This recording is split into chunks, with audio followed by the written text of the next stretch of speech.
Halo, selamat pagi. Bertemu kembali dengan saya Hieronymus Erwin Indrawan. Pada kesempatan ini, saya akan membahas mengenai mata kuliah akuntansi sektor publik, di mana saat ini kita telah memasuki pertemuan ke-10. Pada pertemuan ini, kita akan membahas mengenai akuntansi keuangan daerah sebagai bagian dari manajemen keuangan daerah. Oke, kita masuki slide pertama.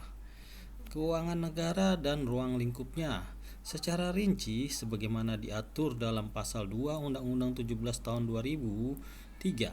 Ruang lingkup keuangan negara terdiri dari hak negara untuk memungut pajak, mengeluarkan dan mengedarkan uang, dan melakukan pinjaman. Artinya apa? Yang berhak memungut pajak adalah pemerintah, ya. Dalam hal ini adalah pemerintah daerah maupun pemerintah pusat atau negara, itu adalah haknya memungut pajak sebagai pendapatan daerah. Kemudian mengeluarkan dan mengedarkan uang, ya, dikembalikan lagi pada masyarakat, ya, berupa pelayanan publik, dan melakukan pinjaman. Nah, melakukan pinjaman ini artinya apabila ada proyek-proyek pemerintah, ya, ada proyek-proyek negara yang biayanya tidak dapat dipenuhi oleh pendapatan daerah. Jadi jumlahnya terlalu besar, akhirnya melakukan pinjaman atas nama negara. Dan kita menyicilnya, ya, sama dengan saat kita pribadi, ya. Kalau ada pengeluaran yang besar, kita tidak sanggup, maka kita melakukan pinjaman dengan tetap mempertimbangkan kemampuan kita dalam membayar. Nah, cuma yang perlu tidak dikhawatirkan adalah bila negara meminjam, itu artinya atas nama negara, dan bila atas nama negara berarti beda dengan perorangan, ya. Negara mempunyai kedaulatan yang tidak boleh diganggu oleh negara lain. Jadi walaupun kita mungkin ada kesulitan pembayaran, kita memiliki kedaulatan yang tidak bisa dipaksakan oleh pihak lain peminjam itu. Kemudian B, kewajiban negara untuk menyelenggarakan tugas layanan umum pemerintah negara dan membayar tagihan pihak ketiga. Jadi pemerintah mempunyai kewajiban, ya. Kalau yang tadi adalah hak negara, sekarang pemerintah mempunyai kewajiban untuk menyelenggarakan tugas layanan umum. Layanan umum seperti layanan kependudukan, layanan kesehatan, ya, transportasi umum. Nah, ini adalah layanan yang harus dilakukan oleh pemerintah yang merupakan kewajiban. Kemudian C, penerimaan daerah. Yang D, pengeluaran daerah. Kemudian kekayaan negara, kekayaan daerah yang dikelola sendiri atau oleh pihak lain berupa uang, surat berharga, piutang, barang, serta hak lain yang dapat dinilai dengan uang, termasuk kekayaan yang dipisahkan pada perusahaan atau negara atau perusahaan daerah. Nah, dalam hal ini juga pemerintah daerah memiliki hak untuk melakukan investasi, ya. Seperti kita lihat yang heboh waktu itu, pemerintah daerah DKI mempunyai saham di perusahaan bir, ya. Nah, sekarang tapi udah nggak tahu lagi nih kabarnya, ya. Katanya mau dijual atau bagaimana. Nah, kabarnya sudah menghilang. Atau juga misalnya kayak negara memberikan hak sewa lahan, ya. Ada lahan yang tidak terpakai, kemudian diberikan kepada swasta untuk memakai lahan tersebut. Dan di sini banyak yang seolah-olah karena sewanya lama, kemudian dijual belikan secara tidak bertanggung jawab, seperti banyak kasus, ya. Padahal cuma hak sewa tanah, tetapi diperjual belikan. Kemudian kekayaan pihak lain yang dikuasai oleh pemerintah dalam rangka penyelenggaraan tugas pemerintah atau kepentingan umum. Dalam hal ini kekayaan pihak lain yang dikuasai oleh pemerintah dalam rangka penyelenggaraan tugas pemerintah dan atau kepentingan umum. Jadi bisa juga kekayaan pihak ketiga yang dikelola oleh pemerintah dalam rangka memberikan pelayanan umum ya. Ini seperti misalnya transport ya. Transport itu kan diserahkan pada pihak ketiga ya. Pengelolaannya cuman seperti pihak ketiga itu swasta memberikan investasi ya kepada pemerintah dalam rangka pelayanan seperti transportasi bus ya, itu banyak sektor swasta ya. Cuman penyelenggaraannya dilakukan oleh pemerintah. Kekayaan pihak lain yang diperoleh dengan menggunakan fasilitas yang diberikan pemerintah. Yang F dan G juga sama ya. Ruang lingkup terakhir dari keuangan negara tersebut dapat meliputi kekayaan yang dilakukan oleh orang atau badan lain berdasarkan kebijaksanaan pemerintah, yayasan-yayasan di lingkungan Kementerian Negara, lembaga atau perusahaan negara atau daerah. Jadi begitu banyak kekayaan yang dikuasai oleh pemerintah. Cuman pemerintah memiliki keterbatasan SDM ya, akhirnya dilakukan kerjasama dengan pihak ketiga untuk melakukan pengelolaan. Namun kekayaannya dimiliki oleh pemerintah. Contohnya kayak parkir ya, itu kan haknya pemerintah untuk mendapatkan restribusi. Cuman nggak mungkin ya pemerintah terlibat secara langsung karena keterbatasan sumber daya manusia. Akhirnya dikerjasamakan dengan pihak ketiga dan lain-lain. Nah, kemudian Undang-Undang 17 tahun 2003 memberikan batasan. Nah, ini ada batasannya, keuangan negara sebagai semua hak dan kewajiban negara yang dapat dinilai dengan uang serta segala sesuatu baik berupa uang maupun berupa barang yang dapat dijadikan milik negara berhubungan dengan pelaksanaan hak dan kewajiban. Nah, hak dan kewajiban itu tadi ada di slide pertama. Nah, jadi semua harus bisa dinilai dengan uang. Jadi kalau pemerintah punya tanah, punya gedung ya, nah itu harus bisa bermanfaatnya dinilai dengan uang, harus ada nih nilainya. Keuangan daerah adalah semua hak dan kewajiban daerah dalam rangka penyelenggaraan pemerintah. Nah, ini sama juga dalam perusahaan ya, kan ada departemen keuangan dan ada selanjutnya ada departemen akuntansi. Departemen keuangan dalam ini keuangan daerah adalah yang melakukan pengelolaan keuangan ya. Dalam hal ini pengelolaan keuangan pasti uang masuk dan uang keluar, yaitu pendapatan daerah dan pengeluaran daerah. Itu adalah kita sebut keuangan daerah. Sementara untuk akuntansi daerah, namanya akuntansi berarti mereka yang melakukan pencatatan ya. Jadi muaranya ujungnya ada di akuntansi yang melakukan pencatatan, melakukan pelaporan, melakukan penyimpanan data-data transaksi dan juga melakukan audit ya. Ini ada di akuntansi keuangan daerah. Nah, sama juga dalam swasta, akuntansi tentu dibagi dua, dilihat dari pemakainya ya. Ada akuntansi manajemen dan akuntansi keuangan. Akuntansi manajemen tentu saja laporan-laporan yang diberikan kepada manajemen dalam rangka membantu tugasnya menjalankan tugasnya. Sementara akuntansi keuangan lebih ke pelaporan ya.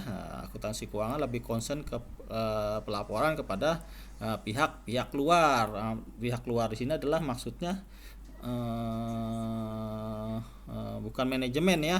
Artinya ke DPR ya, ke negara, pemerintah, pemegang saham. Jadi pelaporan kepada pihak eksternal. Sementara manajemen pelaporan kepada pihak internal, seperti misalnya contohnya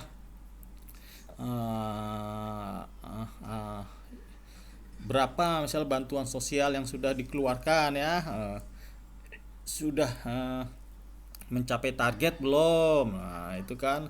Jadi laporan-laporan yang diperlukan manajemen negara ya untuk melaksanakan tuh tugasnya itu adalah manajemen akuntansi manajemen. Kemudian kita masuk latihan soal. Kita baca, mengapa pemerintah perlu terlibat dalam bisnis pengadaan barang dan jasa? Nah, ini jawabannya pasti yang paling panjang adalah pada umumnya sektor swasta hanya menyediakan market goods, sedangkan sektor pemerintah pada umumnya bekerja menyediakan pure public good atau partial public good. Artinya apa? Biasanya pihak swasta hanya menyediakan barang dan jasa yang ada keuntungannya ya, yang ada keuntungannya. Sementara pemerintah lebih mengutamakan pelayanannya seperti proyek ya, kita pemerintah pusat ya, negara kan ada tol-tol yang menguntungkan ya, artinya menguntungkan banyak pemakainya itu dikerjakan oleh pemerintah swasta karena pasti itu menguntungkan ya. Nah, jadi diserahkan kepada swasta, pengelolaannya oleh swasta karena menguntungkan. Di sisi lain kan pemerintah membantu dengan infrastruktur. Sementara jalan-jalan yang merupakan kewajiban pemerintah dan lebih banyak kepentingan publik kurang menguntungkan itu dilakukan oleh pemerintah. Jadi pemerintah dalam hal ini melaksanakan pekerjaan-pekerjaan yang kurang yang keuntungannya kurang ya, tidak menarik pihak swasta karena itu merupakan kewajiban pemerintah. Kemudian pengeluaran yang dilakukan secara rutin dan tidak menambah kekayaan serta manfaatnya hanya untuk 1 tahun anggaran disebut anggaran operasional ya. Ini seperti gaji ya, gaji PNS, kemudian pengeluaran belanja negara ya untuk kebutuhan operasional. Jadi hanya 1 tahun anggaran. Kemudian pimpinan eksekutif harus mempunyai kemampuan untuk menjawab dan memberikan argumentasi yang rasional atas segala pertanyaan-pertanyaan dan bantahan-bantahan dari pihak legislatif. Ya, ini dalam merupakan tahapan dari ini tahap ratifikasi anggaran ya. Jadi saat anggaran dibahas di Dewan Perwakilan, nah itu kan ada pertanyaan-pertanyaan dan pembuatnya sebagai pemerintah harus bisa menjawab. Jadi tidak ada pemborosan ya. Jadi dalam tujuan anggaran. Berikut ini merupakan penjabaran dari rencana jangka panjang dalam Rapetda. Yang tepat adalah merumuskan tujuan sasaran, mengalokasikan dana, menentukan indikator, mengkaji kondisi saat ini terjadi sehingga diketahui kekuatan, kelemahan, peluang. Nah, ini sama aja yang tadi A, yaitu pilihlah yang paling panjang. Kemudian 5, berikut ini merupakan prinsip anggaran sektor publik beserta aspek akurat. Anggaran hendaknya sederhana, dapat dipahami masyarakat dan tidak membingungkan. Anggaran merupakan estimasi anggaran hendaknya tidak memasukkan cadangan yang tersembunyi dan dapat dijadikan sebagai kantong-kantong pemborosan. Nah, ini juga sama, carilah yang paling panjang, yaitu C ya. Jangan ada seperti yang itu siluman ya, anggaran-anggaran siluman yang pengertiannya itu bias ya, pengertiannya bias, kurang spesifik. Jadi kan anggaran itu adalah estimasi ya, baru bersifat anggaran ya, estimasi. Oke, itulah pertemuan ke-9. Di sini saya ingin memberikan tugas ya, seperti yang sudah saya bahas sebelumnya. Tugasnya adalah kalian bentuk kelompok, jumlahnya bebas ya, waktunya bebas ya, cuman semua orang harus berbicara ya. Diasumsikan misalnya anggotanya 5, setiap orang berbicara 2 menit, maka minimum waktunya adalah 10 menit ya. Jadi durasi video conference-nya, diskusi kalian itu minimal 10 menit ya. Cuman anggotanya bebas, silakan boleh 5, boleh 6 ya. Saya harap di atas 5 orang ya anggotanya. Cuman kalau nggak bisa juga ya terserah kalian ya, bisa berdua, bertiga ya. Cuman usahakan berlima atau berenam. Kemudian apa yang didiskusikan ya? Yang didiskusikan adalah ini pada slide kedua dan ketiga. Nah, kalian cari anggaran daerah ya, bisa kalian lihat di internet ya.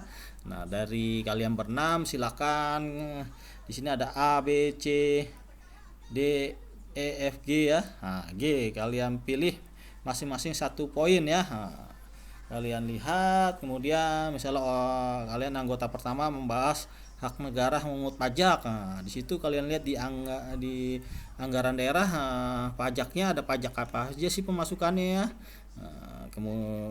Jadi kalian lihat di anggaran daerah, penerimaan daerah juga kalian lihat di anggaran daerah itu, penerimaan daerahnya apa aja sih, misalnya DKI ya, pajak berapa, restribusi berapa ya,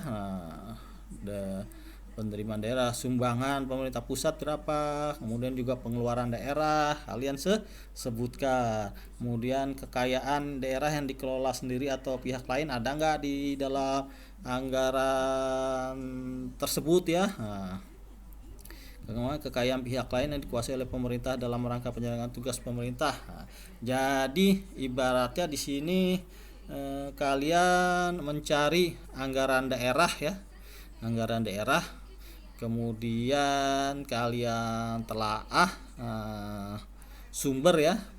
Kan ini akuntansi intinya 2 ya, pengeluaran dan penerimaan. Pengeluarannya untuk apa saja, kemudian penerimaannya dari mana saja, kemudian ada gak kerjasama dengan pihak ketiga ya, tagihan pihak ketiga yang harus dibayar. Nah itu semua ada di anggaran daerah, bisa kalian buka ya di situs pemerintah daerah. Nah, kalian lihat di sana. Oke, itu saja tugasnya.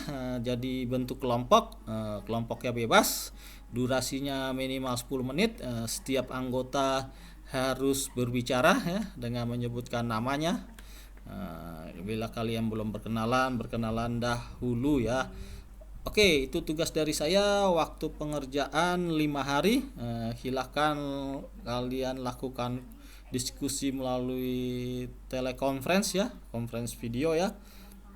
Bisa menggunakan Zoom, bisa menggunakan Gmeet ya. Sila kalian boleh presentasi pakai ada yang disampaikan pakai slide boleh, pakai tulisan tangan boleh, berargumentasi juga boleh ya. Silahkan ya, bebas. Saya ingin melihat apakah kalian bisa bekerja sama. Oke, itu pertemuan kita hari ini, pertemuan ke-10. Lebih kurangnya saya mohon maaf.